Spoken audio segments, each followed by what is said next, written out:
What's up, everyone? So another episode of the Shorty Show, where it gets as random as, in a Latino culture, when you become someone's really close friend, you automatically are considered their cousin. Fun fact. It's a lie. It's 100% a lie. With that being said, my co-host, Justin Hong, and our special guest, UFC, what is it, bantamweight, featherweight contender, both weight classes, doesn't care. He throw hands at anyone. Christian CeeRod Rodriguez, how are you doing today, man? I'm doing good. Thanks for having me. And also, we're popping his cherry today. Yeah, first podcast ever, right? Yeah, first podcast. So That's crazy. I can't believe you haven't done one yet. Yeah, just because it's more like out of my comfort zone. But it's something I need to start doing. Nice. Do me a favor. Pull that mic to where it's like just 6 inches away, like a fist away. Yeah, perfect. But you can grab it with two hands if you want. You can do it. You I can just do do whatever. Yeah, manhandle it. Dude, yeah, we told Lazy, we're like, dude, pull it closer like this. Pull it closer like this. And he's like, oh, shit. No, man. So I met you originally in, when did I meet you? 2019? I think so. Yeah, it was around that 2019, Milwaukee. I just got released by the UFC and signed with Brave. And the funny story with him, which the whole concept of the Latinos calling each other cousins, I'm training with Sergio at the time. And Sergio Pettis is like, oh, yeah, I want you to train with my cousin. And I've been sparring with Sergio so many weeks at Rufus Sport. And out of nowhere, I was like, hey, I'll spar with Christian. Yeah, I got you. He's like, oh, he's an amateur, so just, move with him. I was like, yeah, for sure. And, yeah, are you full-blooded Mexican? Yeah. Okay. So Mexicans on Mexicans, it automatically becomes a war. It's always by accident, too. It's just, Always. it's like accident / on purpose. And I was like, yeah, I'll move with him. And there's always like a jab that lands, and you were just like, it just started piecing me apart. I'm like, what the fuck? Oh my gosh. Like, this guy beat the fuck out of me the first time we sparred. And then after that, I'm like, okay, I got to take this motherfucker Now, seriously. as an amateur? As an amateur. Wow. I think it was like one of your last amateur fights. I think so. Yeah, because I was And- still like 18 or 19 when Yeah. it came. That's just the been a fucked while. up. How old you were, like, what, 20 years old? No. Around that, give or take. You were Yeah. like 21. Like 19, 20, because I made my pro debut at 21. Mm-hmm. So around 19 or 20. And how long did it take you to get to the UFC after that?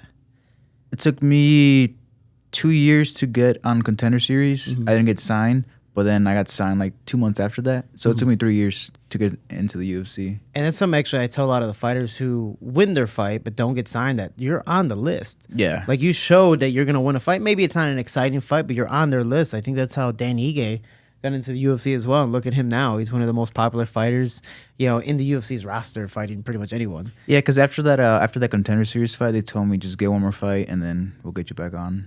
So how did you end up meeting? Because I'm assuming this had to help a little bit with, Anthony Pettis, especially in the background, and Dana White's ear. Yeah. Like, how'd you meet them? And eventually be considered one of their cousins. I feel like that's a big Hispanic thing. It's like, Oh, yeah. close friends. He's my cousin. I got a lot of cousins that are close friends. So I started training at Rufus Sport when I was 14. Both the Pettis brothers, they were training there at the time. And that's how I met them. I started training. I was there every single day. And then I got to a point where, like, Duke would invite me to pro practice. And then that's where I really got to meet them. And, yeah, I just remember being 14, 15, just seeing Anthony and Sergio train, just me sitting in a corner. And I feel like they would always notice that. So I feel like that's how I got kind of closer to them. Yeah. Because you know how there's some fighters who just train and then they just leave. But for me, since I've always loved training, and I always feel like a little kid there. So I would just like sit in a corner, like crisscross applesauce, just watching the Pettis brother train. It was cool for me because I'm from Chicago. So we're not far from each other. It's like an hour and a half from Milwaukee. Well, I was born in Chicago, but I moved to Milwaukee. Yeah. I'm sorry to hear that. But with that being said, like, I never went to Rufus Sport ever. And then Dean was coaching Woodley for yeah. Kamaru Usman. And I was training with Dean, so I was like, oh, let me go on up. I can see my family a little bit more because I travel a lot to train. I was training at American Top Team at the time. And so I decided to go up, and that's how I originally met you. And for me, I was a huge fan. I mean, I still am, but a huge fan of Anthony when he was, in his prime, all that stuff. So I even have his Wheaties box. Oh, do you? So sick. for me, like, when I finally met him and I got his number and he would give me advice, I'm like, oh, dude, that's fucking Anthony Pettis. Like, it's cool. Plus, and something I want to talk to him about eventually is, like, we're both Mexican, Puerto Rican. Our dads were in gangs, stuff like that. Both our fathers are deceased, sadly, and just kind of pushing through motivation-wise, So what was it like taking advice from both the Pettis brothers, but especially Anthony being, at the height of his career? The advice was great. there's those are two of the people that I looked up to the most. So getting advice from them meant a lot to me. It was something that really helped my career. It was like maybe some things I wouldn't necessarily agree on or I would think of it, but I would still take the advice. Just because like I feel people in that level, if they give you advice, it's for a reason, you know? No, we'd hope, right? Yeah. Hopefully for a good reason. It's like, I hope so. What was it, that Kodak Black where it's like, you think this is the one? He's like, I hope so.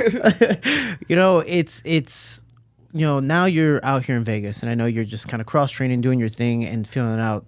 Is this your first time in Vegas, like training wise? No, I was here 2 years ago. I was here for like a month. I was training at Extreme Couture.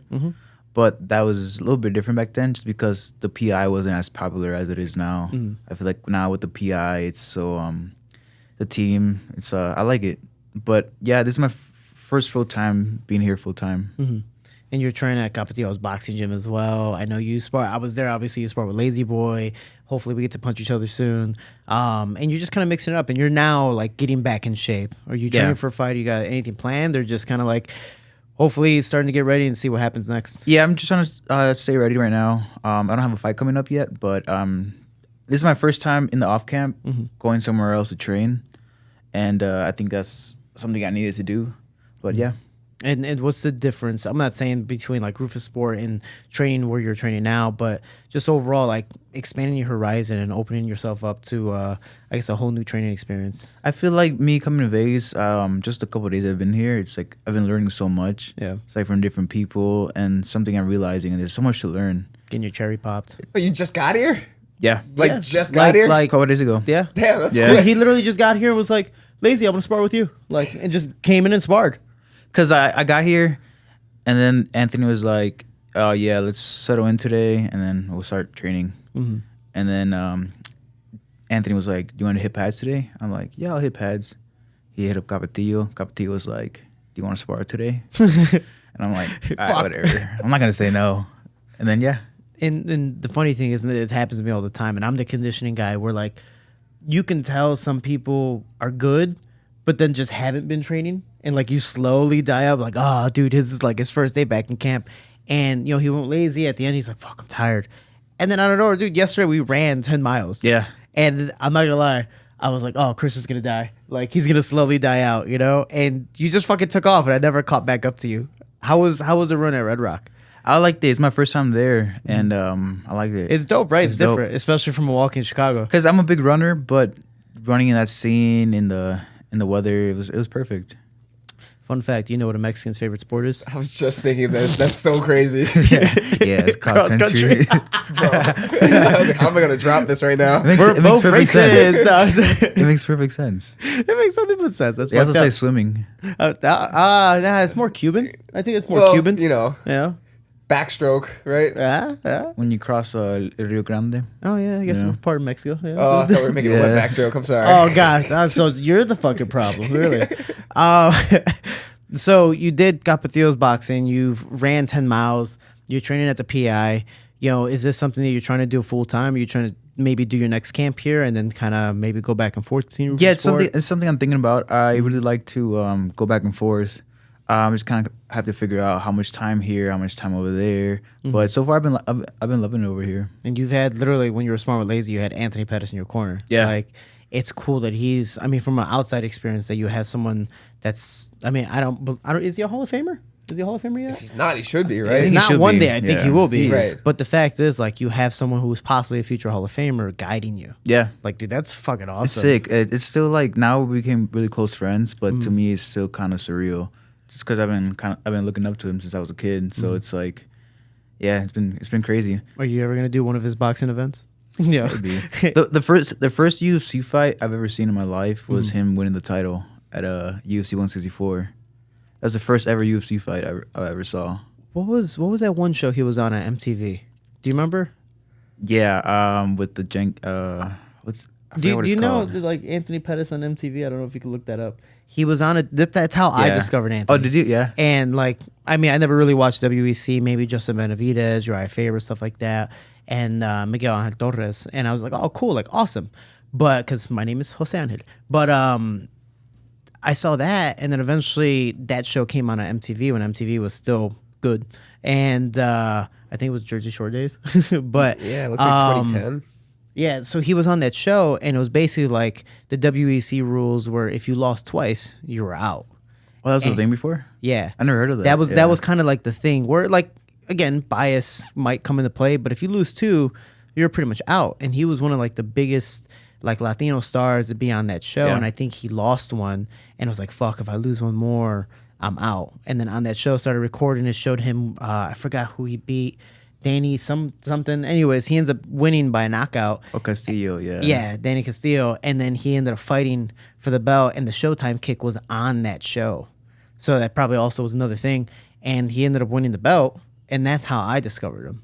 Then eventually he became, UFC star, champion, and Wheaties Yeah. box. I'm like, oh fuck yeah! And then I was like, he's Mexican, Puerto Rican too. Fuck yeah! So that's fucking deal. I'm not gonna lie, I'm a little jealous. Go fuck you. Fuck yourself. But so you're in Milwaukee, you're in Vegas. Where else have you trained? I've gone to a couple different places. I've been to, I was living in Arizona for a bit. I lived in Arizona for 8 months. So I was training at Fight Ready. I've also trained at Soma Fight Club in Bali.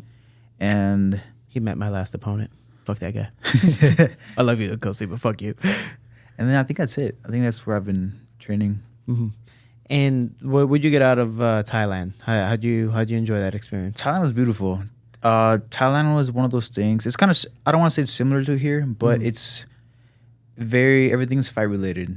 It's like if you're looking for trouble, you can get into trouble. But if you're really focused on the training, it's like everything revolves around training over there. Did they tell you anything about ladyboys while you were there? They just said stay away. Just stay away. As Stay in, like, away. what? Like, what's the hints of a ladyboy? Like, you can't just go and be like, you a dude. Like, Said look at the Adam's apple. just looks at the Adam's apple. Yeah, but they look really like they look super. It's like we're gonna sleep. say? We're gonna clip this. and some I seen that live edit in his head. He's like, they look pretty damn hot. Pretty sexy. Them tits. Is that Tits are really good. Is that one person in the back that said, "Stop! No! Like, don't say it. You can't even tell they look like guys. You can't even tell. For the and because their frames are just naturally so slender, right? Yeah.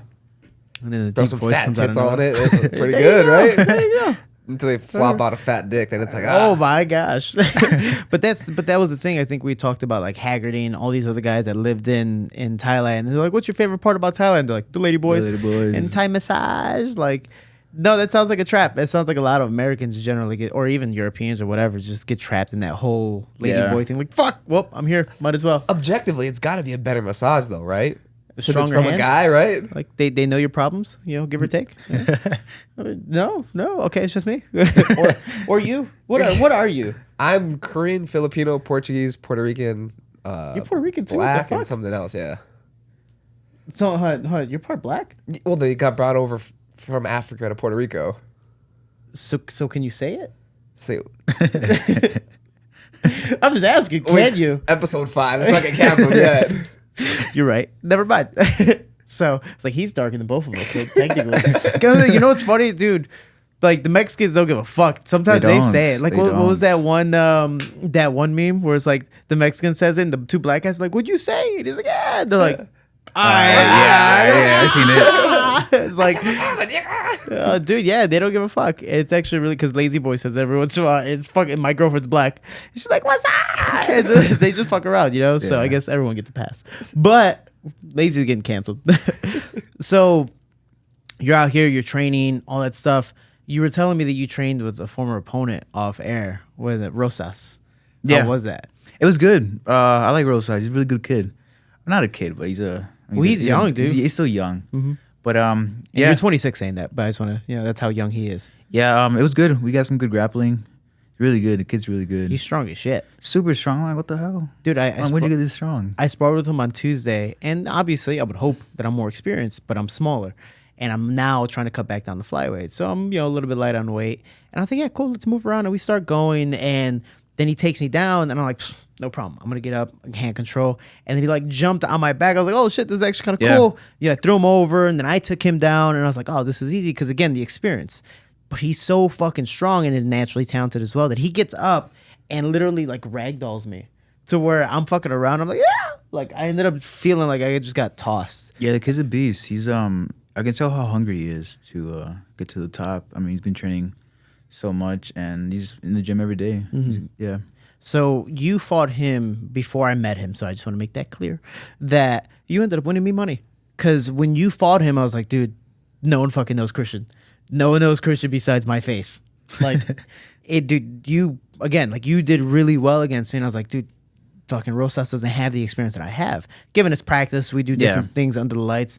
But I was like, no, and you have good jiu-jitsu game. Like, Rufus Sport in general. What was the old coach that was there? Daniel Wanderlei. Dude, he's the He's a shit. beast. His son is the reason why I have cauliflower. Him and his son. Is it Gabriel? Yeah, Gabriel. Go fuck yourself, Gabriel. This is you. This is the ugly ear.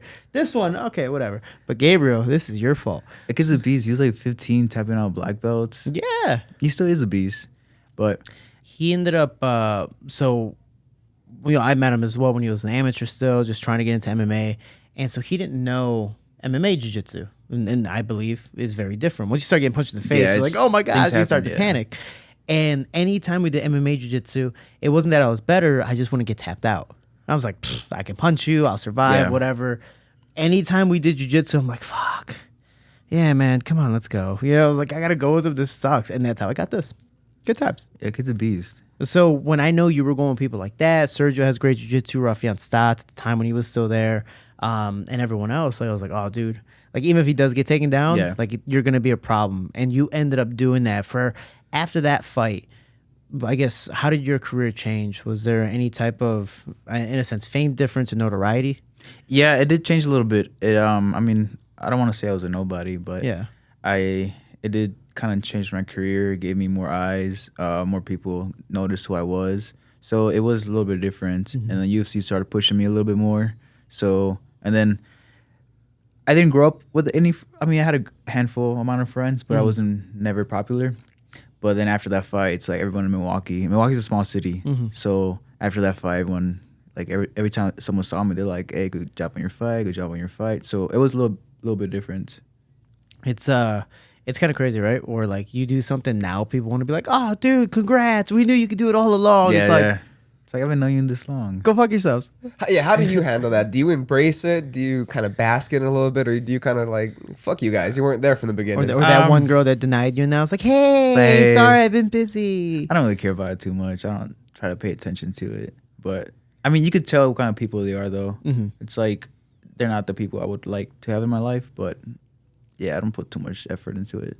I mean, because naturally you're a soft-spoken person. Like, you just, I believe you're an introvert. I could be wrong. Yeah. Maybe you don't like me. I don't fucking know. But the fact is, like, I gotta laugh. That's all that matters. And I'm done. No, but, like, I would just safely assume, like, that helped you in your career. And what was your next fight after that? Next one was Cameron Simon. I was supposed to fight on International Fight Week, but I got hurt. I hurt my knee, and then I fought in October. And that's when I fought Cameron. The Rosas fight, was that bantamweight or featherweight? Bantamweight. And what made you decide, fuck it, I'm going to featherweight? After that Cameron, it was just too much of my body. I think I wasn't living the healthiest lifestyle, so my body would kind of blow up. So it was just too much for me. Because it's like sometimes you cut the same amount of weight, but your body reacts differently every single time. So it was just kind of a little bit too much. Yeah, no, it's... Especially the older you get, right? Yeah. Were you nervous at all? Because that was the second fight in a row that you had missed weight, right? Yeah. With getting cut from the organization or anything like that? I was so nervous. Yeah. I was like, what if they cut me? Like, what do I do now? I'm a soft-spoken guy. Shit, like, I don't have that name yet. Yeah. You know? I was like, what if they cut me? 'Cause, like, I gave up. I didn't go to school. I put in all my effort into this. So it's like one of those things where I'm like, if I get cut, what do I do now? Right. Yeah. Like, you've got that guaranteed spot at bantamweight, but are they going to give you a roster spot at featherweight? If for example that thing happened, you ended up getting cut, what's another trade you would be doing? Would you be that typical like, fuck it, becoming a personal trainer? Like you're just holding pads for people? No, I don't think so. Did you learn anything when you were a kid, like as a plumber, mechanic? I'm trying to think of everything else Latino, because my dad was a plumber. Electrician. Yeah. I would have to just probably welding. I'll probably go into welding. I went to school for a bit. I went to school for 2 years. I was studying radiology, but I was like, that's not random at all. But okay, super random. I was like, yeah, this isn't for me. I had 2 years left. I had to complete my clinicals, but with the clinicals, you have to go to school from 7:30 to 4:30. So that's all my training hours. So I was just like, let me put this on hold for a bit. So obviously, to move on to the next fight, to bring up a softer topic, which is not fun, but you had how do you say his first name? Julian Rosa. Rosa, yeah, Julian. Dude, he's fucking phenomenal. Yeah. Like, and I trained with him personally, where I'm like, dude, this fucking he's long, he can elbow, do certain things. When I watched that fight, I was like, fuck, dude, because I like both you guys. Like, I trained with one, I've trained with you, so I'm like, shit. Like, I'm just kind of like that neutral guy in the middle. And I know your fighting style, I definitely know his. You guys both like to scrap. You like the war. Yeah. You know? And I remember watching, I was like, what the fuck? He went up to featherweight? Oh, Yeah. Okay, fuck it. Like, that makes sense. And you guys are going, and I'm just in the back like, fuck, who's going to give out first? That's really what it is. And I can tell you, for me, I always said if I were to fight and lose in that fashion, like I want to be like Cerrone or Gaethje, where worse comes to worse, if I lose, fuck, dude, you want to see me fight again because that was an exciting You should fight. put on a show, yeah. Now, so what's something I guess you've learned from that that fight, that experience? I learned when you fight vets, you got to be mentally locked in for those 15 minutes. You can't take a mental break in there. And that's what I did. When I was on top, I took a little breather. And next thing you know, I'm wrapped in a guillotine. That and I don't want to say I fought reckless, but I fought in like kind of guns blazing. That was the first time I ever went into a battle straight like that. Usually I'm more take my time. Hey, you're kind technical. Yeah. But because that's why I have an owl. I got an owl because the way they hunt, they're calm, they wait, they don't just go in and kill their food. They could just fucking turn their heads all the way around. It's And they just creepy wait as for fuck. it, yeah. But that fight, I went in guns blazing, so it's something I wouldn't do again. It was a 1-round fight? Yeah. Because, dude, I remember watching, I was like, holy fuck. And you guys were back and forth. We were both going at it, yeah. And, it's after that, so I mean, the next fight now, you're just like, all right, cool. No matter who it is, even if it is a firefighter type of, opponent, I just got to stay calm and methodical. Yeah. I have to. That's how I always fight. Just because, like, I knew I was a better striker. So I was like, I want to put this guy away. Just because I knew I could have. But I think that was an error on my part. And then you're trying to make a statement at featherweight. You're up there. You're like, fuck this. I want to do that. it. And, like, first time fighting in an arena, 20,000 people in a while. Main card again. So it was like another big opportunity for me to put my name back up in there. Now, your next fight, are you going to stay at featherweight or you're going to go back down? I want to go back down to 35. Yeah. You think the UFC would be open to possibly a catch weight? Hell no. Is that something you would even want to entertain? Catch weight? No. No. Oh, dude, I mean, fucking, as much I would love it. Like I don't think there's any fighter who wouldn't love a catch weight. Dude, but how many times have you been cutting weight and you're like, dude, hit up their manager. Let's try to make 140. Fuck it, 140. Because I know at flyweight, that's how it was. Like, call them, see if they'll do 130, please. Yeah. It'd be perfect, but the UFC would never do that unless you're like a big name. So with the eating habits that you had, well, I guess what were the cons that you had that in your mind at the time were pros? You're like, fuck, I get to eat this, do that, because I'm a wrestler. So we had the yo-yo diets of up and down. And for me, it was donuts, lots of sweets, and lots of chips and hot sauce. My problem with the weight gain was I'm Mexican. Such As a fuck with beaner, that. dude. Dude, I'm Mexican. Man, he's definitely the stereotypical one today. yeah. My problem with the weight gaining was kind of my drinking habits. I was a big drinker before. I guess what's your go-to drink? And please don't be the typical Mexican. See, I was gonna I'm say- gonna join you. I'm gonna I join was gonna you. say- Modelo, I'm motherfucker. I was gonna say it, yeah. But the Modelo Negro, You were trying to look for that sponsorship, huh? yeah. The thing with me too, I'm an extremist. So everything I do, I always do Just it go too big or much. go home? Yeah, All right. So I'm assuming it's now just cutting back on the drinking. yeah. Is there any type of food that you were eating, or for example, like for fun fact, if you didn't know, lots of Mexicans, or at least in Mexico, there's a epidemic, whatever, is Coca-Cola. Like every meal is enjoyed with a Coke. With Coke, yeah. Which is cool, but we overdo it. And that's why a lot of Mexicans have diabetes. Yeah. So, fun fact there. If you There's a didn't 50 grams of sugar each meal, basically. know. Probably more because we usually drink more than one. Oh, God. Got like couple Cokes a day they drink, yeah. Yeah. See? It's like my dad. My dad, this is what he drinks all day. Coffee, beer, no water. Yeah, that sounds like a We used to work some labor jobs outside in the sun. No water, just straight up Just beer, yeah. Just hydrate with beer. Well, that's what they would say. Like sometimes if you want to pay a Mexican, pay him with a 6-pack. Yeah, that's Like, perfect for them. Yeah. There you go. Fun fact. So if you want to pay me in anything, just pay me in a 6-pack and we're good. And I don't even drink, dude. I'm like, fuck yeah. Use this on another Mexican. There you go. Yeah, no, fuck everyone. I'll mess up his weight cut. Then my dad be complaining like my body hurts. I'm like, I wonder why. So are you just not drinking anymore, or is it just less drinking? I also drink here and there, but not as often. Like probably have like a wine or a couple glasses of wine here and there. But Oh shit, you've gone fancy. yeah, You're just like, bougie I gotta now. stop drinking. Oh, Nah. up in the UFC, I've got bougie. Yeah. Is there a certain type of wine that you like? The Cabernet is pretty good, and I like tequila. I like how it just completely switched. Just switch. Yeah, Cabernet, but then the fucking Casa Amigos over here. Yeah, no, I'm not much of a drinker, so I don't know shit. So anything you say, pretty much besides Modelo, sounds fancy to me. So I don't know, dude. I remember some girl was like, "Yeah, can you buy me a bottle of wine inside?" And I pulled out the Barefoot brand, and she goes, "Oh, you went cheap." I was like, "I don't fucking know. I just saw wine and just pulled it out." I don't Yeah, it's in a box. I thought it was good. Yeah. I have an addictive personality, so I get like hooked on things fast. So I kind of go through phases. In October. From October to February, I had a little shroom phase. Oh shit. Yeah, I would like microdose on every single run I would do. But then I got to a point where like I would do them every day. So Like an eighth a day kind of thing, or how much we talking? yeah, a couple grams a day, like 2 to 4 a day at least. Sometimes twice a day. Dude, Yeah. I've microdosed a handful of times, and microdose and edibles to me is the perfect combination. I've never done that. I've microdosed and drank, but never. I've never done that. What was that like? Bro, you can drink all night. You can drink all night. See, so like me, I think we were talking about it off air. We're like, if I get high in an edible, I'm paranoid as fuck. Like I'm hungry and paranoid, which is like my worst two enemies. And my girl, she got high for the first time, and she's like a child at heart, dude. And that little kid came out to play when she got high. She's like, I think it fucking hit me. And everyone's in the room, and I'm looking, I was like, shut the fuck up, don't make a scene. Yeah, like, and me, I just get paranoid. So when I had the shrooms, it actually just made me happy and super chill and Yeah. more and more careless. I'm like, fuck it, let's just have a good time. Yeah, when you microdose, it's not like a big. I don't like to trip out, but I Yeah. like to microdose. Yeah, Have you ever tripped out? yeah, a lot of times. Oh shit. I guess what's the Like craziest, a bad trip kind of thing?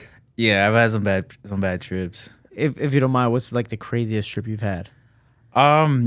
So when I started doing them, I would always do my long distance runs with them, and sometimes I was just kind of, just go on adventures, start seeing some shit, Literally. be like, and like, what is going on? I started thinking about all my problems, start crying and shit. I'm like, fuck. Well, then that's what people say. It's like you need. Sometimes they tell you need like a partner with you, just to make sure you have a good guided trip in a sense. Yeah, I always do it by myself. I'm always like, I'll go on a run, put my headphones on, Just fucking go. yeah. Is there when you had your trips? Is there a certain type of music that you play, or you just kind of shuffle it? Kind of shuffle it. But the thing I learned is house music makes me like run faster. Cause like you hear the beats and like I don't know why, but you feel the beats. So you're trying to hit them with like the same cadence? Yeah. So the beats like make me sprint, and I'm like, That's why I'm I in don't the fucking zone. listen to metal when I run, dude. I'm like, I'm fucking the double bass like this. I yesterday when we ran the 10 miles, I was like, fuck, I'm too. What was that? I was like 3 or 4 minutes behind my last week's time. So like, oh, I gotta make up for it. And I literally just went on my phone and put on anime music. Oh yeah. I'm a fucking nerd, so I just put on anime music and just jetted, and then eventually passed up Tarzan. So I'm happy about that. Fuck you, Tarzan. Dude, that guy's like was 6'3", and Huge. it pissed me off. So Looks just like Tarzan. dude, it's fucking cool, it's the yeah. best. It's the best nickname. Because at ever. first I was like, why do they call him Tarzan? But then I'm like, okay, I know why. Dude, so no homo. So he fucking comes in the bathroom and he's wearing just like underwear, and his hair is down, all that stuff. I was like, dude, you look just like fucking Tarzan. It's like Disney movies back in the day. He looks just like Tarzan. It's phenomenal. He actually just left. The bad thing with him, he was supposed to fight in August, and one of the gyms got a new cage. And he fell on the cage, and I guess there was like a little little thing spike, sticking out from the cage itself, from the fence, and it ripped his elbow so much so, like so deep that you can see his bone. And so they're like, "Oh, we're gonna move you for like the next month or a month and a half," and then the fight just got canceled. So he's like, "I'm gonna go home." Obviously, he's from Mexico. Yeah. He's from Puerto Vallarta, so he's like, "Let me just go home for 2 weeks, see my family, see my girlfriend, and then come on back and do your yeah. thing." For you now traveling, for I guess more, I wouldn't say extreme times, but for a good amount of time, is it something like there are people you miss, or is it just different for you? Or like for me, I've been traveling since I was 18, so it's not that I don't miss anyone. I'm just so accustomed to being alone that I'm just kind of like, I love you guys, I miss you, but So you're used to it. It's a sacrifice. Yeah. I miss my family, my girlfriend. But I think it's making me. I mean, not I think, but I feel like it's a different jump in my sacrifices. Just because I feel like I'm away now. It's like now with my free time, like what do I do? Like just go train and go work out.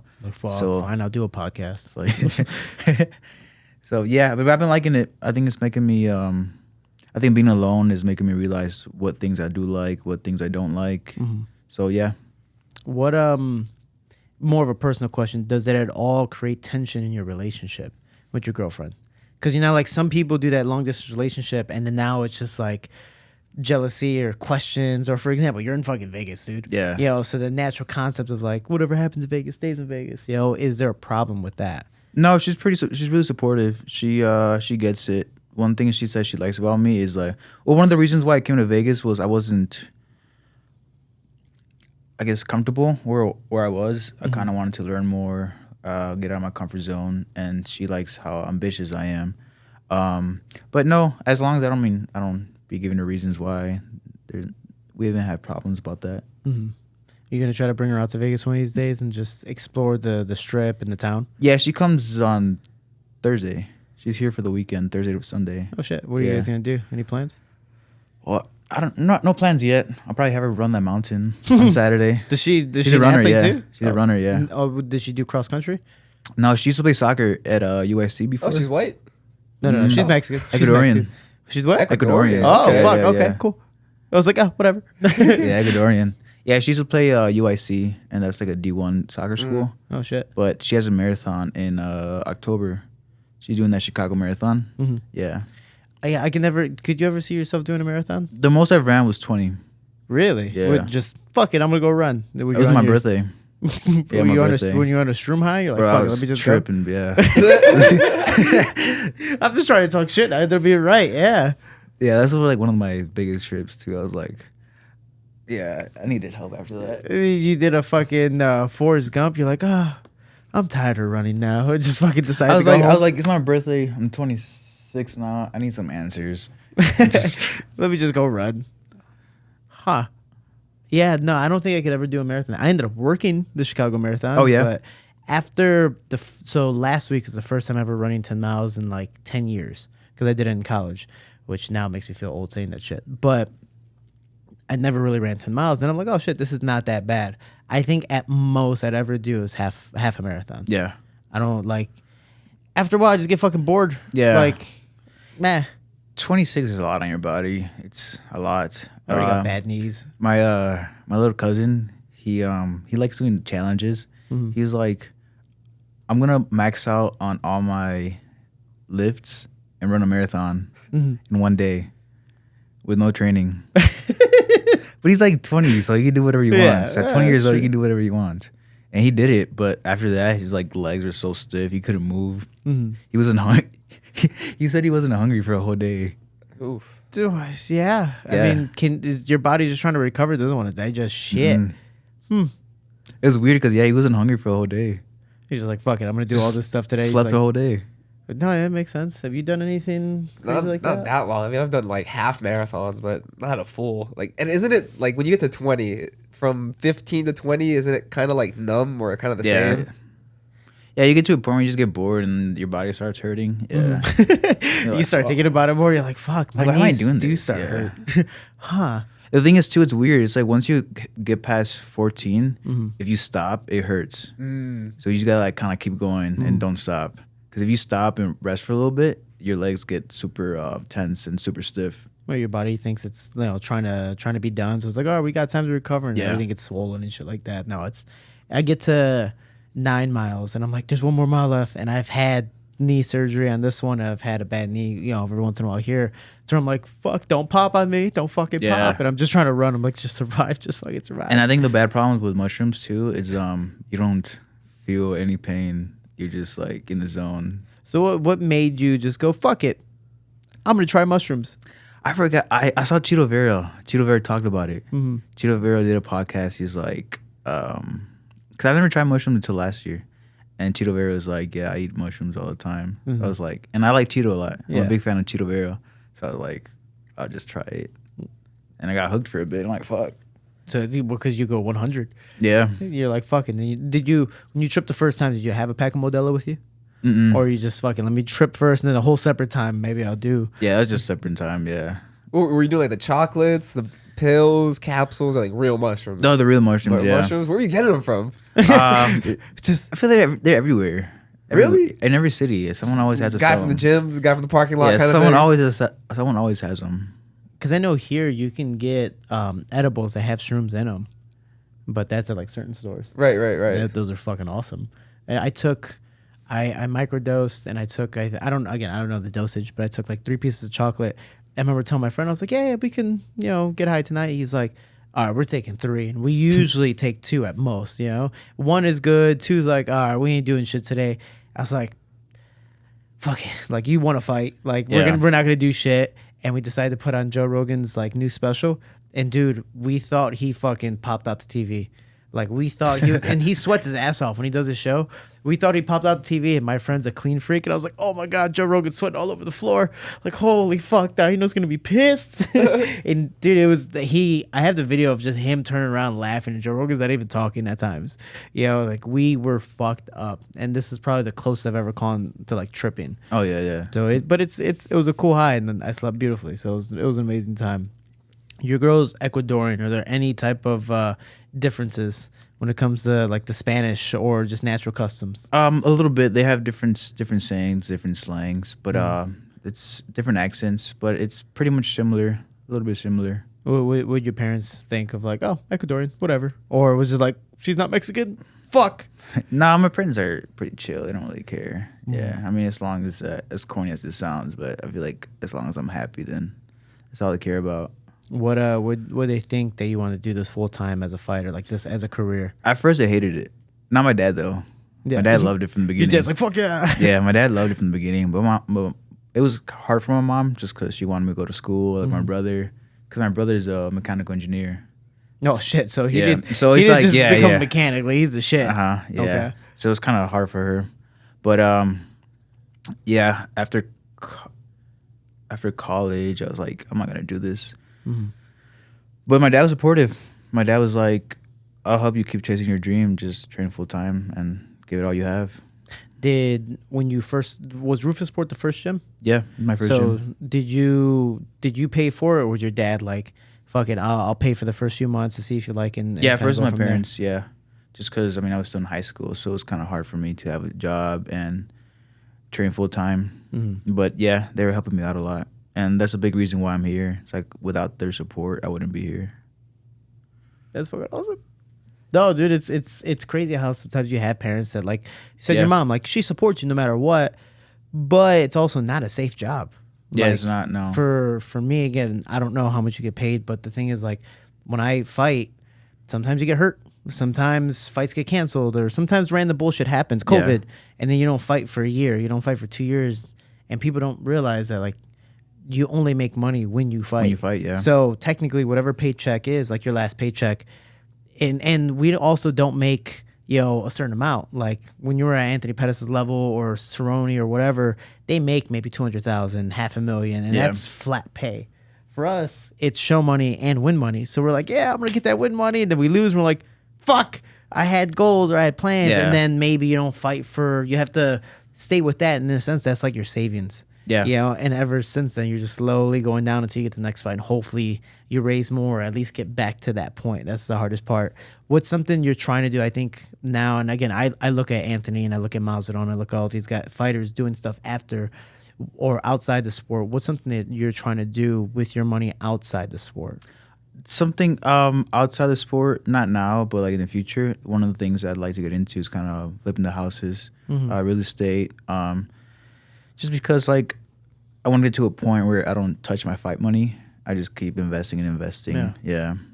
I actually shout out Killer B Nguyen. She has a few Airbnbs. I think she owns like a nail salon, all these different things. And I'm just kind of like, fuck, that's what I want to sick. do. Yeah, it's a you tool. know, Money's a good tool. To where she doesn't. I mean, she fights still, but she doesn't need to. Yeah. And I mean, you're 26, but I'm assuming you're sore every once in a while. You're beat up every once in a Yeah. while, and you're just like, fuck, I don't want to do this, or I want to do it for as long as I can, but fuck, sometimes like I just don't want to get up today. Yeah, one thing Duke said is like, you can't leave the sport the same way you entered. That's broke. Yeah. It's true. You know, and Duke's had a phenomenally long career, and obviously he's still in the sport when it comes to coaching and cornering fighters and high level fighters as well. Yeah. You know, so that's the hard part. What's one of the funnest people you got to train with at Rufus Sport? I think one of the funnest people I've got to train with was Emmanuel Sanchez. El Matador. he's a character. He's funny, dude. Yeah, he's hilarious. He talks shit to you while you spar. He's like, "Oh, really? That's it?" But he's also bigger than you. So you're like, "Yeah, motherfucker, you're huge." He like, once the round's over, you walk out the cage and he keeps following you, like, Yeah. to size you up. Yeah. You walk into the bathroom, he's still like stalking you down. He's Yeah. fun, man. I miss that guy. He's a good dude. I met his parents. He's in general, all their whole family is a Yeah. lot of fun. And I think he won his last fight on APFC, right? Yeah. That's fucking awesome. What's next for him? Do you know? No, I'm not sure. I know he has a fight in XFC in September, but I think that's his next move right now. Are you making any type of money outside the UFC, outside of fighting, where like you get sponsors, or you're doing like meet and greets, or you're fucking going to APFC and showing your face and maybe being a commentator or doing whatever? No meet and greets yet. That's something I would like to do though. But I have a couple of sponsorships, a couple of local sponsorships back home. They kind of help me out every other month to give me some money. And the thing I like about them is like they've been close friends with my family since I was a kid.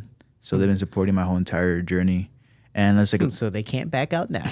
and it's like those kind of people too that they sponsor you, but they don't want anything in return. It's like they don't want no shout outs. They Yeah. don't want anything. They They just just want wanna to help. support. Yeah. Well, because you're a local guy. Yeah. Like they're like, fuck, dude. Like, yeah, it's a little money here and there. Hey, it's a small little tax cut for us, but it doesn't really benefit. We just wanted that moral benefit of helping Yeah. somebody out. And to us, it means a lot. It's like, it means a lot. Well, it's fucking awesome. Yeah. Anything for you? You've been quiet on the side. Well, Anything more on shrooms? No. nothing more in shrooms, but you talked about fighting in the big arena, 20,000 fans, and it's Yeah. kind of a big difference. Do you prefer something like the Apex setting over that big arena setting? Nah, I'd rather fight in the arena. It Why? was such a different feeling. It's super different. You feel the crowd, the noise, you feel the energy. Even when I fought Raul, when I got booed, was walking in there, I got booed by everybody. But I don't know why it was hyping me up. It's like their energy was kind of feeding off it.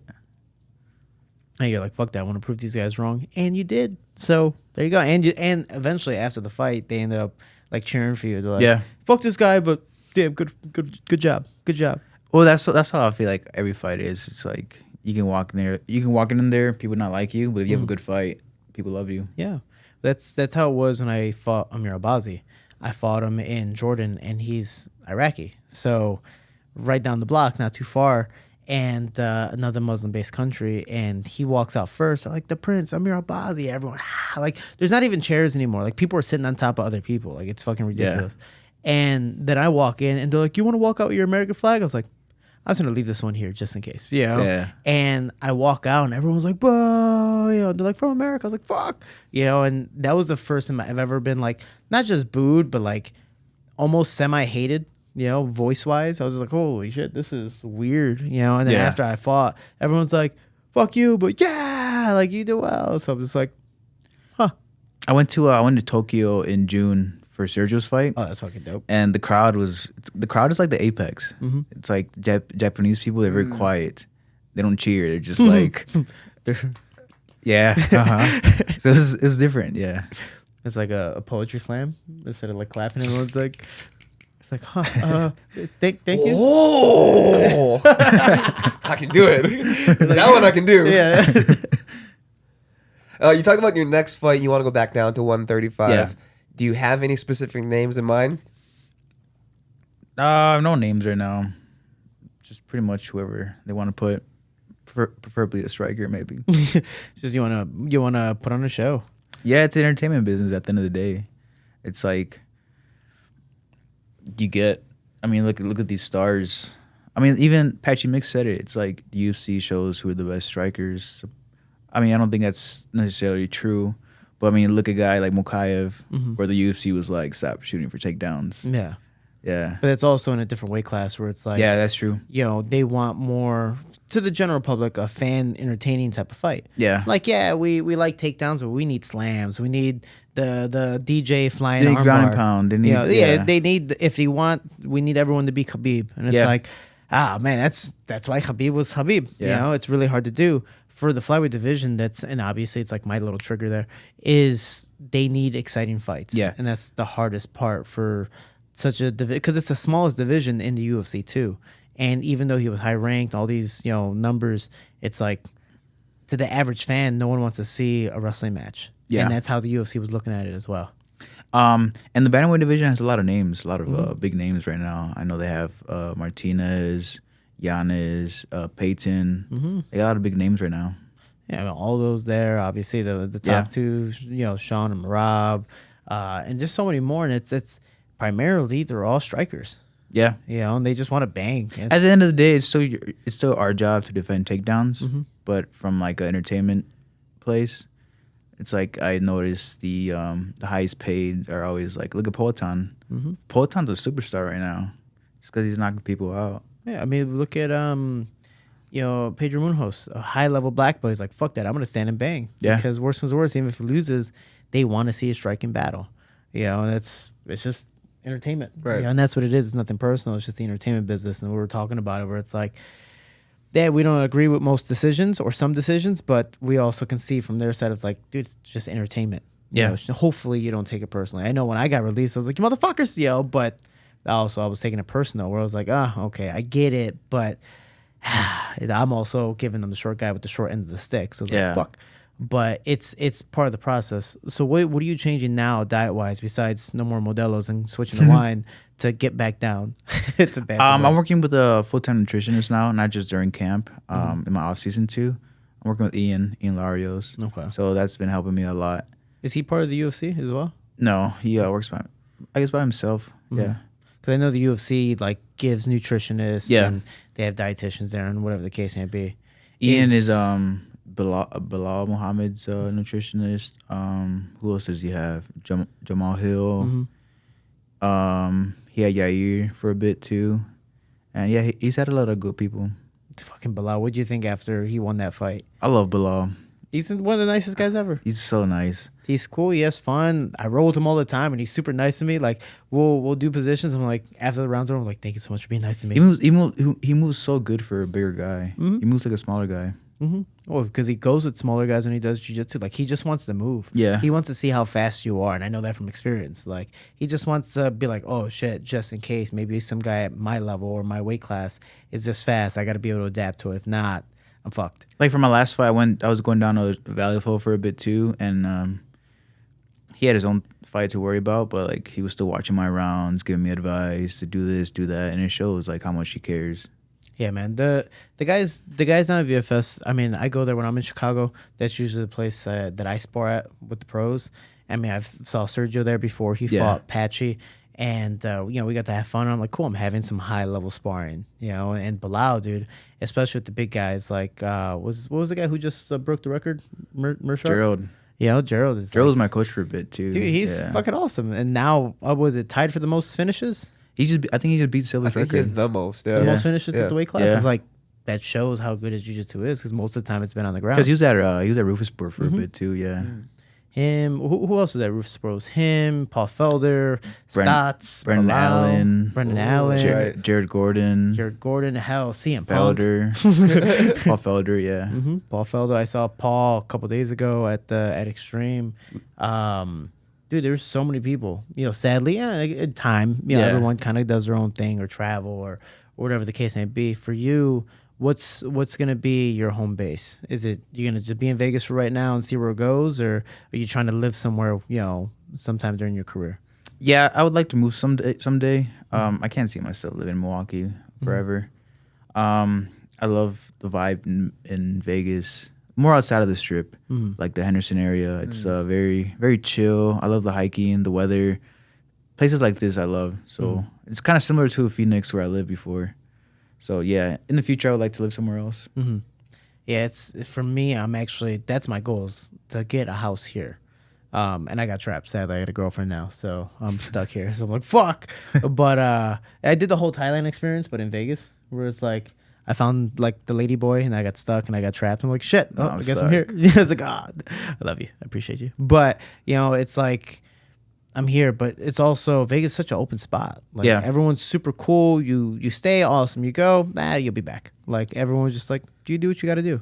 Especially now with the PI. With the PI, they help you out so much in your career. I'm not a UFC fighter, but with Lazy Boy, we take full advantage of that. Yeah. Like, we're still in all the meals and doing whatever. Like, it's a great time, and seeing how much they help Lazy. So I can just imagine if you want to take full advantage of it. Yeah. Like, you have personal training for free, strength and conditioning. You have physical therapy for free, massages. If you want to find out your VO2 max and increase your condition, you have that.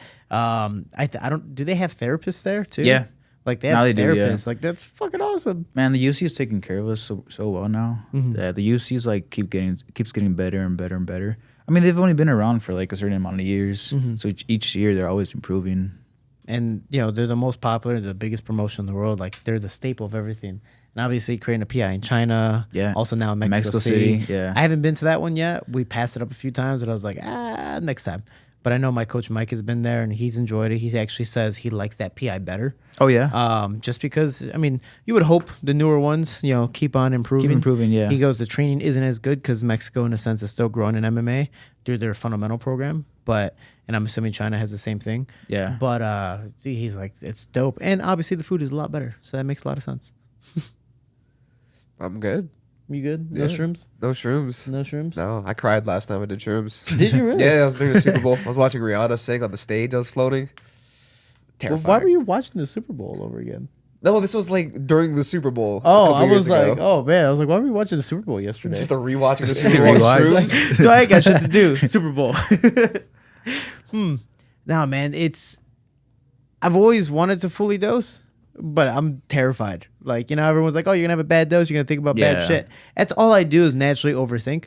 So I'm always like, oh, Honestly, fuck. the stuff you think is stuff that you already think. I can't believe Alex throughout- Perez beat me. Yeah, no, I was like, fuck. Yeah, Thanks, man. Appreciate it.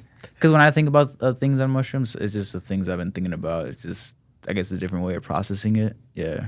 I'm not gonna lie, I do think that, motherfucker. I'm just like, I can't believe you fucking beat me because we roll around and I tap him out all the time, and I'm like, this is fucking bullshit. Go back in time, but go fuck yourself. Trauma. Have you ever done acid though? Like, have you gone all the way? No. That scares me. Yeah, no. Have you done any other drugs besides? I'm assuming you've gotten high weed. Right? Yeah, I weed, smoke. shrooms. That's it. Liquor. Yeah, that's it. Yeah. Have you ever done coke? Yeah. I wasn't addicted to coke, but I had a coke dependency for a little bit. He was addicted. Sounds addiction. I It sounds. I'm pretty sure it's addiction. That's not what an addict would I say. had coke available to me, and like, it's not like I needed coke. I just felt better on It's like, coke. oh my gosh, what's this? No. My roommate, he was a coke, like, It's like big time coke itching. dealer. It's like, I need a coke. He just had like a rock, so that we would just like take a chip out of it a day, like an eighth, and just sometimes do it in my room by myself. Sometimes take it out and share it with everybody. I've done coke once, and that was the only drug to where I was like, I can never do that shit again because I'm too ADHD. If I Yeah. take that, if you've never done coke is that drug where like it's like 100 cups of coffee. Like you feel fucking fantastic. You ever seen that one SpongeBob episode where they get superpowers and SpongeBob is like the Flash? Oh, yeah, and he's yeah, like, yeah. you want to see me go to that rock and back? You want to see me do it again? Like that's how I felt, dude. I was drunk as shit, and they're like, yeah, we want you to drive, and I was like, what? Like you guys are all bigger than me and like big guys too. And we all drink the same. So technically I should be the most fucked up. And I was. But they're like, yeah, we want you to drive. I'm like, oh, fucking. They're like, dude, just take a couple hits of this and you'll be fine. I remember just fucking. After that, I was like, you ever seen Superbad? Yeah. Where Yeah. like that guy in the couch is like, yeah. Like, dude, I felt like that. I was like, holy shit. I felt superhuman to where when I was done, I remember it was a few hours later and I'm like laying in bed. And you get like stuff like stuck in your nose a little bit. I remember going like, fuck, I'm up. Hit Like, you 'cause- again? yeah, because I had a little Yeah, bit yeah. of like in my nose. And I was like, holy fuck, I can never do this again.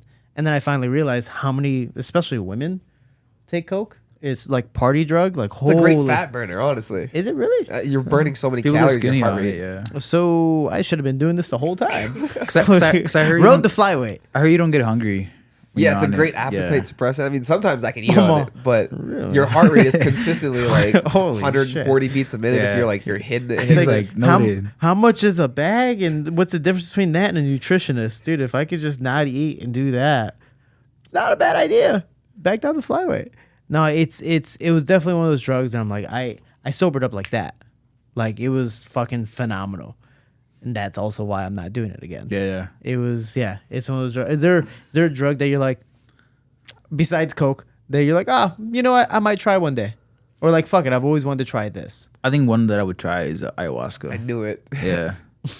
Ayahuasca. You ever taken it? I've never done it. I'm like you. Like I'm gonna overthink on that one. I'm Yeah. gonna cry or kill myself or something. Don't people like throw up on that shit too? Yeah, something. Like they freak out and I love seeing Mike Tyson when he does like those little drug things.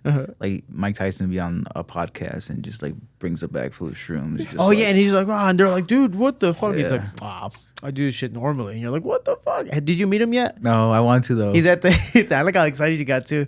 He's walking around the PI, and I actually felt bad for Mike Tyson. Mike Tyson, really? Yeah. Like, cause That's sick. everybody's. No, because he trains. He's like, fuck yeah, he's not gonna leave now. He trains at the PI, so he does his strength and conditioning when he's not doing his press conferences there. And I remember me, Lazy, and Mike all walked in, and Lazy's like, oh fuck, Mike Tyson. That's how I would be. Oh yeah, for Yeah, sure. it's Mike Tyson, Mike Mike Tyson. But like, I'm not saying I get it because I'm obviously not that popular. But it's like, dude, leave me the fuck alone. Like, I'm trying to do this. Yeah. And that's it. And dude, so many people came up to him in between sets, like, hey, can I take a photo? And people who don't know English too. Yeah, they just fucking like putting up their camera so I can just imagine. And Mike's being cool. Yeah. Where he's like, real quick, and then it gets back to a set to where his manager had to tell the strength and conditioning coach to tell everyone else to fuck off, to leave him alone until after. And then I guess eventually he went to lunch at the cafe, and everyone bombarded him. Like, Yeah. just imagine that. Like, think about this. You're at the UFC PI where there's nothing but UFC fighters and really famous UFC fighters, and then fuck everybody because Mike Tyson just walked in. Yeah. Like, I saw Terrence Crawford. No one said hello to Terrence. Like, besides some boxing fans. But it was like, hey, what's up, man? Cool picture? No. Like, everyone was kind of like rude with Mike Tyson. Like, Oh yeah. Just going up to him, not even asking him. It's a crazy life to live. Like imagine McGregor too. Everywhere he goes, he needs security. Because I had an old man and shit. Because I had a teammate, Nate Dennerman. He found the Ultimate Fighter. Everywhere McGregor went, he always needed security around him, like driving. It's like 4 or 5 cars surrounding his car. Yeah, it's a crazy life. Mike Tyson talked about that in his podcast where it's like, look at the difference between like all these big time celebrities and like Muhammad Ali. He goes, Conor, Mayweather, all these other people need like security because some people actually don't like them too. Yeah. Or they're trying to like rob them or whatever the case may be.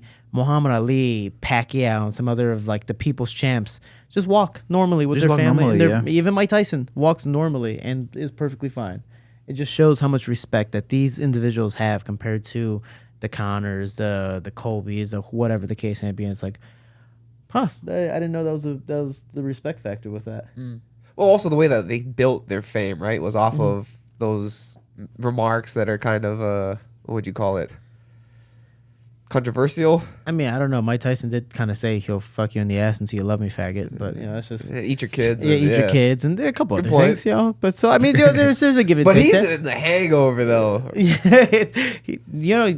Apparently, like he was also really fucked up in that movie too. Really? Yeah, like he was all like super drugged. That was his last. He said I think again I could be wrong, but they were saying like he saw himself in that movie, and then after he's like, dude, I need to fucking change my life. This is ridiculous. Because he did his comedy special too, or not his comedy special, but his like biopic of His himself. one-man show, yeah. Yeah, and he was just like, dude, I feel like shit. Like, and now he's fighting again. So, what do you think about that fight? When is he fighting? Is it October, November? Oh, because he was supposed to fight Jake Paul, right? Yeah, it's still gonna happen. Is it? Yeah. I don't like that Actually, fight. I'm not watching, but I see the highlights of the press conference. So like, Tyson doesn't give a fuck. Tyson's hilarious. He's just like, what? Because somebody accidentally talked shit. Like they threw shade at him by accident, where they're like, you're fighting not even close to his prime Mike Tyson, so you're still fighting in a sense like has-beens. Yeah. And Mike Tyson's like, what the fuck? Fuck you. Yeah, like that actually triggered him because he was Yeah. cool the whole conversation until then, where guys like, there's no disrespect to you, but you're not shit now compared to what you used to be. And he's like, ah, fuck you. And obviously, we take hits as fighters. We're like, fuck that. It's a trigger. hurts, yeah. So yeah, no, he's. Do you know when the fight is? November 15th, There you go. AT&T Stadium down in Texas. That's crazy. Dude, that's gonna be packed. Netflix, the most watched fight ever. Oh, yeah, it's on Netflix. It's gonna be Yeah. on Netflix, dude. Huh. Live, just like Joe Rogan's last special. Oh yeah, forgot about that. Sick. That'll be crazy. He sweated all over my living room. I swear to God, I was high as fuck. I was so fucking high. No, I think. Did you watch the Mike Perry fight with Jake Paul? No, I didn't get to see it. Okay, it was dumb. It was a very, very dumb fight. Like, I don't move my head. Holy fuck.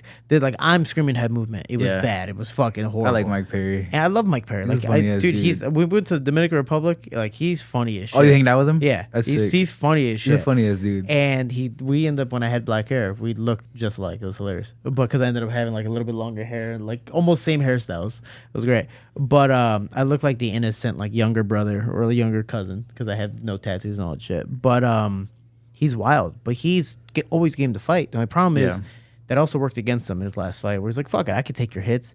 Dude, Jake Paul looked roided out of his mind. Yeah. Like he was so juiced. It looked like fucking Ngannou versus Mike Perry. Like it was ridiculous. Like, he was just huge. And every single punch that hit, and you understand, we're like, you block it, but holy fuck, I feel Yeah, how you much still heavier feel it, you are yeah. than me. Like it, and that's how inevitably he got knocked out to where his hands were tired. He got, beat up. I'm really hoping that doesn't happen to Mike Tyson. Especially Mike being, I think, 60 years old now. Like, think Yeah. about that. It's, you can take some shots. I mean, I saw him fight Roy Jones Jr., but that's also, two older gentlemen fighting. This one's a guy who's trying to knock you out. Yeah, and You Jake know? Paul's taking his boxing seriously. He has like a good group around him, good coaches. He's paying for the best. Do you, like, how do you brag about sparring with Mike Tyson now? You know what I mean? Like, I would personally, but would you brag about sparring with Mike Tyson now? Like, would you feel No. good about it? I don't know if I feel good about it. Yeah, I wouldn't. I was kind of hoping this old man, and again, I'm no disrespect to Mike Tyson, but it's like I'm hoping this older gentleman gets to a fight to fight. How old is Jake? Do you know? Like 20 something? 27. Yeah, Jake's in his prime right now. Shit, technically not even in his prime. Yeah. He also never took punches in the face. He was busy doing stuff with Disney Channel. Yeah. So his prime could be fucking 33, 34 and be Right. perfectly fine. We're small guys. Our prime is like 27. Yeah. You might technically, in all sense, be in your prime because we take, fun fact, if you didn't know as well, small guys have faster careers. So like we're done at most by 35. Depending on the type of fights that we fight. Yeah. And me, I don't move my head for shit. So technically, I should have retired a long time ago. But that was my 42nd MMA fight. Oh, you was know? it? Yeah, I've taken a lot of ass kickings. I've only lost 3 fights, but I've taken a lot of punches in the face. Coincidentally, I actually have more photos of me getting punched in the face than me punching someone in the face, and I've only lost 4 fights in total out of the 42 fights and 1 draw. And it was like, go fuck yourselves. Somehow I'm always getting punched in the face. It's always like that with photographers. I feel like every fight they always get a lot of pictures of them. But like when I need a picture, I'm like, where are my pictures? Yeah, never fucking. I win the fight, and there's more pictures of him still. Yeah. What was it? And it's like, you ever go to your opponent's page and see them post? Yeah. And it's like you getting punched in the face. You're like, dude, I beat I you won. up though. Yeah, no, it's fucking bullshit. It's always like them doing this or something that's actually like, oh, that's a good fucking photo. I'm You like, know, where do you get these photos from? like it's a photo where I slipped and they have a photo. I'm like, this is bullshit. It looked like you dropped me or some shit. Like this is, it happens a lot actually. Sadly. I guess now this has been your first week. What are you doing next week? The same thing as last. Just train. I got training every day at 10 o'clock at the PI. Strength and conditioning. Probably hit up 10th Planet again. I've been liking the rounds over there. I like what's his name? Andy. Oh, Yeah, he's the shit. He runs it now too. Coach Casey, I believe, ended up having Andy run the gym now, and he's fucking killing it, man. That and training at Capatillo's. I like Capatillo's gym. We're gonna punch each other soon. So with that being said, how was your first cherry popped experience? It was good. Good. I feel like at first I was very kind of like, but then- So what? How you doing? yeah, and then I just got a little comfortable, so I was like, Oh, good. yeah. I know it's him. It was good though. Racism kind of loosens things up, right? Like racism and trans, like it's the key ingredient. Talking about that. fun fact: Milwaukee's the most segregated neighborhood in the U.S. So Milwaukee? Yeah. We have the south side, the north side, the east side. it's all divided by colors, right? Yeah. Yeah. South side's all Mexicans. So is that where you live? Yeah, I used to. Now I live in Tulsa. No. Okay. So more Mexican. Tulsa's kind of the white people. Oh, yeah, that's true. Arizona in general is pretty white. So, meh. But and Chicago is very segregated too. Yeah. The neighborhood. It's fucking ridiculous. What neighborhood you live in Chicago? It was on like 57 in Lawndale. No clue where that's at. I get punched in the head for a living, so. I was It only is what it there is. for until like 3rd grade, and then I moved. Smaller town. A little Yeah. easier. But with that being said, Cherry Pops, I appreciate you being here. How can people follow you? Thanks for having me. You guys can follow me on my Instagram. It's CeeRod97, CeeRod 97. Anything from you? No, that's it. Just check out my other podcast, Still Friends Show. I host that without Puni Pagoa. Other than that, I'm good. What was this, episode 4? Yes, sir. Yeah, episode 4. All right, so we get punched in the head for a living. Oh, I do. You emotionally. Yeah. I got a Korean girlfriend. She's crazy. What is that like? Is that Koreans? Yeah. It's like a Korean drama, basically, in real life. What's it? Do you know what a Korean drama is? I don't. They're really dramatic and violent. Really? Yeah. Huh. I need to think about this now. All right. Well, I appreciate it, guys. Thank you so much for tuning into the Shorty Show. CeeRod, Justin, Shorty. Take care. Episode 4 out.